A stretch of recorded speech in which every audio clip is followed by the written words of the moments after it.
পাবনা শহরের হাসপাতাল রোডে অবস্থিত শরীফ হাসপাতালে চিকিৎসার নামে ঘটেছে এক ভয়ঙ্কর প্রতারণা। অভিযোগ উঠেছে এই হাসপাতালের মালিক শরীফ, চিকিৎসক সাবেরিন ইসলাম, ডাক্তার নাসিম এবং মালিকের স্ত্রী মিলে গড়ে তুলেছেন এক শিশু চোর চক্র। গত 23 জুন রাতে ভাঙ্গুড়া থানা সিদ্দিকুর রহমান তার প্রসূতি স্ত্রীকে নিয়ে শরীফ হাসপাতালে ভর্তি হন। রাত 10টার দিকে সিজারিয়ান অপারেশনের পর হাসপাতালের মালিক নিজেই ছদ্মবেশে শিশুটিকে তুলে নিয়ে এক নারী চোর চক্রের কাছে বিক্রি করে দেন। এ বিষয়ে পাবনা সদর থানার ভারপ্রাপ্ত কর্মকর্তা আব্দুল সালামের কাছে জানতে চাইলে তিনি বলেন, আটককৃত আসামি মিনা একজন মানসিক ভারসাম্যহীন রোগী, তাকে ছেড়ে দেওয়া হয়েছে। এদিকে Pabna civil surgeon doctor Mohammad Abul Kalam Azad Sharif হাসপাতালের বিষয়ে জানান, নানা ধরনের অনিয়ম ও অব্যবস্থাপনার কারণে গত 4 মে শরীফ হাসপাতালকে নোটিশ দিয়ে বন্ধ করে দেওয়া হয়েছিল।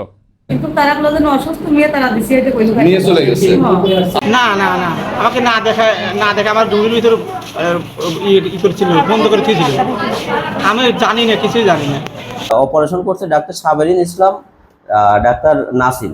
বাচ্চাটা রাজশাহীতে আছে, চিকিৎসাধীন অবস্থায় আছে এবং বাচ্চার অবস্থাও আশঙ্কাজনক।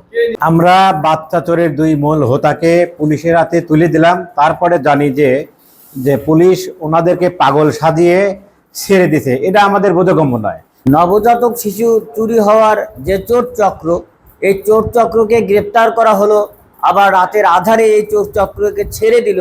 এই ছেড়ে দেওয়ার বিষয়টা কিন্তু একটু জনগণের মাঝে একটু প্রশ্নের সৃষ্টি হয়েছে। আপনাদের জন্য আমার ছেলে ফিরে পেলাম, মায়ের ছেলে এবং বুকির ছেলে বুকি পেলাম। আপনাদের জন্য প্রাণ ভরে দোয়া করবো ইনশাআল্লাহ। তারা যেহেতু একটা অবৈধ ক্লিনিক, যেহেতু আমি যেটা বন্ধ ঘোষণা করি, সেখানে তারা কেন সেখানে কাজ করতে গেল এ বিষয়ে খোঁজ খবর নিয়ে আমি প্রয়োজনীয় ব্যবস্থা গ্রহণ করি। পাগল ছাগল ধরে দিচ্ছেন আপনারা, থানায় মারা গেলে বিপদ কে নেবে তাকে? উনি কিন্তু একজন ডাক্তার, তাকে জানেন? কে ওই মহিলা?